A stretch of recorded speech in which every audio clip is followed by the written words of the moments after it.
आज की एक और बड़ी खबर है। कल इसके बारे में आपको बताया था 5 अरबपतियों का बचना मुश्किल है। जो इसके अंदर थे, टाइटैनिक देखने गए थे, कल मैंने आपको बताया था टाइटैनिक देखने गए थे, वो उनका कोई अता पता नहीं। उनकी ऑक्सीजन खत्म हो चुकी है पनडुब्बी के अंदर की, और खत्म हुए भी 3 घंटे से ज्यादा हो चुके हैं। चंद मिनट कोई बिना ऑक्सीजन के रहता है, वो पनडुब्बी में 3 घंटे से ज्यादा वक्त से बिना ऑक्सीजन है। अगली तस्वीर दिखाई जरा, ये उस सबमरीन की तस्वीर आप देख रहे हैं जिस सबमरीन में ये गए हैं सब बैठकर। ये सबमरीन आप देख रहे हैं, इस तरह से टूरिज्म कराती थी ये सबमरीन में बैठकर लोग जाते थे। अगली तस्वीर दिखाई जरा, कौन कौन थे उसमें से। ये एक तस्वीर आप देख रहे हैं, पाकिस्तानी अरबपति शहजादा दाऊद थे उसमें। अगली तस्वीर दिखाइए, पाकिस्तानी अरबपति सुलेमान दाऊद की तस्वीर आप देख रहे हैं, ये सुपुत्र हैं। अगली तस्वीर दिखाइए, इन्हें आप देख रहे हैं, ये ब्रिटेन के अरबपति हामिश हार्डिंग है। अगली तस्वीर दिखाइए, और ये जो थे ये फ्रेंच एक्सप्लोरर हैं, संभवतः ये पायलट भी हैं और ये सीईओ भी थे। अगली तस्वीर दिखाइए, ये आप देख रहे हैं, ये सीईओ की तस्वीर। उससे पहले जो तस्वीर मैंने आपको दिखाई वो पायलट थे, ये सीईओ थे, ओशन गेट कंपनी के सीईओ थे। अब मैं आपको बताता हूं कि 5 अरबपतियों का बचना क्यों मुश्किल है। अब तक उनका कोई पता नहीं है। विदेशी न्यूज चैनल्स में सिर्फ यही खबर चल रही है, दूसरी कोई खबर नहीं। टाइटन पनडुब्बी रविवार शाम को 5:30 बजे कनाडा के न्यू फाउंडलैंड से रवाना हुई थी। पनडुब्बी को करीब 4 किलोमीटर नीचे टाइटैनिक जहाज के मलबे तक पहुंचना था, लेकिन पानी में उतरने के 1 घंटे 45 मिनट बाद ही पनडुब्बी रडार से गायब हो गई। पनडुब्बी में 96 घंटे तक की ऑक्सीजन मौजूद थी। 4 दिन बाद अब ऑक्सीजन खत्म हो गई होगी। जहां भी पनडुब्बी होगी उसमें ऑक्सीजन खत्म हो गई है। ऐसे में 5 अरबपतियों का जिंदा बचना मुश्किल है। बिना ऑक्सीजन के जिंदा रहने की कल्पना नहीं की जा सकती है। टाइटन पनडुब्बी में कार्बन डाइऑक्साइड को सोखने की क्षमता थी, यानी जितने ये 5 लोग थे, ये पनडुब्बी में जब कार्बन डाइऑक्साइड छोड़ रहे थे ऑक्सीजन लेने के बाद, तो वो जो मशीन थी, जो उपकरण अंदर लगा था, वो कार्बन डाइऑक्साइड सोख रहा था, जिससे ऑक्सीजन बनी रहे। ऐसे में आशंका यह जताई जा रही है कि समुद्र में इतना नीचे जाने पर अगर उसमें गड़बड़ी हुई होगी तो पनडुब्बी में सवार लोगों के दम घुटने से भी मौत हो जाएगी। पनडुब्बी को इस तरह से डिजाइन किया गया कि पनडुब्बी में बैठे लोग खुद बाहर नहीं निकल सकते, यानी ये खुद बाहर भी नहीं निकल सकते। टाइटैनिक जहाज 3800 मीटर यानी लगभग 4 किलोमीटर की गहराई में है। टाइटैनिक को देखने के लिए समंदर की सतह से 4 किलोमीटर नीचे जाना है। टाइटैनिक के पास ही पनडुब्बी खो गई, कहां गई किसी को नहीं पता।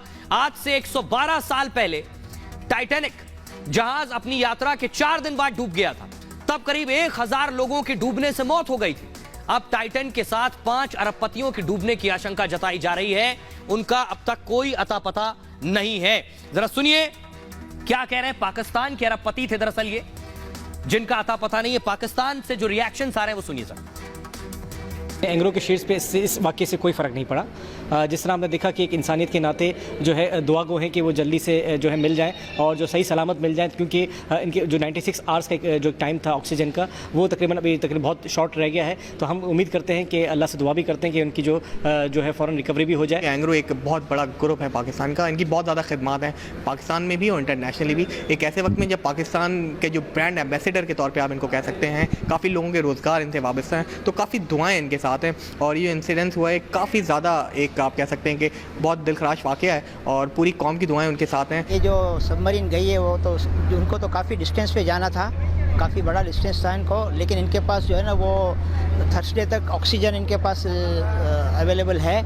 और अल्लाह ताला से हम दुआ गो हैं कि अल्लाह ताला इनको अपनी हिफ्ज़ अमान में रखे। अभी तक कोई चीज़ कंफर्म नहीं हुई है।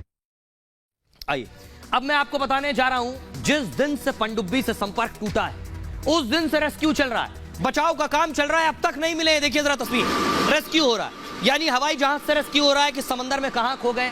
अब समंदर में किसी को ढूंढना सुई ढूंढने जैसा है, ये देख रहे हैं। यानी अब तक इससे बड़ा रेस्क्यू ऑपरेशन ही नहीं चला है जैसा अरबपतियों को ढूंढने के लिए चल रहा है। अगली तस्वीर दिखाई जरा, एयरक्राफ्ट से ढूंढ रहे हैं, ये आप देख रहे हैं। रेस्क्यू ऑपरेशन की दूसरी तस्वीर आप देख रहे हैं। अब तक कोई सुराग नहीं मिला है। देखिए जरा, ये सबसे बड़ा ऑपरेशन है। जितने भी विदेशी न्यूज चैनल, CNN है, BBC है, ABC है, सब सिर्फ इसी खबर पर फोकस कर रहे हैं। पनडुब्बी टाइटन की खोज के लिए सबसे बड़ा रेस्क्यू ऑपरेशन 19 जून को ही शुरू हो गया। अमेरिका, कनाडा, फ्रांस संयुक्त रूप से ऑपरेशन चला रहे हैं। अमेरिकी नौसेना, कोस्ट गार्ड भी रेस्क्यू में जुटे हुए हैं। कनाडा की कोस्ट गार्ड नौसेना भी ऑपरेशन में शामिल है।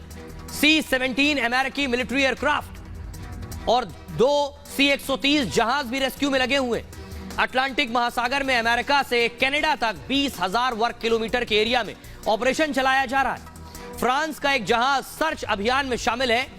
मंगलवार को टाइटैनिक जहाज के पास आ रही एक आवाज को कनाडा के एयरक्राफ्ट ने रिकॉर्ड किया कि कोई आवाज आ रही है। माना गया कि यह आवाज टाइटन पनडुब्बी से आ रही थी, जिसके बाद टाइटैनिक के आसपास ऑपरेशन अभियान चलाया गया, लेकिन अब तक कोई कामयाबी नहीं मिली। रेस्क्यू अभी भी जारी है। अब मैं आपको दिखाता हूं कि ये जो सबमरीन लापता है, वो सबमरीन की क्या खासियत है, कब तक रह सकती है। ये है वो सबमरीन। दरअसल इनका टूर और ट्रैवल का बिजनेस था। इस पनडुब्बी में बिठाकर समंदर के अंदर ले जाते थे और समंदर में जो चीजें कभी डूब गई हैं, खासतौर पर टाइटैनिक जैसे जहाज, उनको दिखाते थे। ये आगे जो आप देख रहे हैं, इसमें ग्लास लगा है। आगे बैठकर नजदीक से जो पर्यटक है वो इसे देखते थे। अब देखिए जरा इसकी खासियत क्या है इस पनडुब्बी की, जिसमें अभी ये लापता है। देखिए जरा खासियत ये है इस पनडुब्बी की, ओशन गेट कंपनी ने टाइटन पनडुब्बी बनाई है। इसका नाम है टाइटन। लोगों को टाइटैनिक के मलबे तक यात्रा कराती है। इसमें एक पायलट और 4 यात्रियों के बैठने की जगह है। 4000 मीटर की गहराई तक जा सकती है और पनडुब्बी के अंदर से बाहर का नजारा दिखता है। 96 घंटे तक की एक्स्ट्रा लाइफ सपोर्ट है इसमें। कार्बन फाइबर से बनी हुई है ये। टाइटेनियम की कैप लगी है इसमें। लंबाई इसकी 22 फुट है और वजन इसका 10,432 किलोग्राम है। प्रति व्यक्ति के लिए फीस 2 करोड़ की है। 2 करोड़ देकर इसमें सफर कर सकते हैं, लेकिन अब तक पता नहीं है कि आखिर अरबपति कहां है। ऑक्सीजन खत्म हो चुकी है।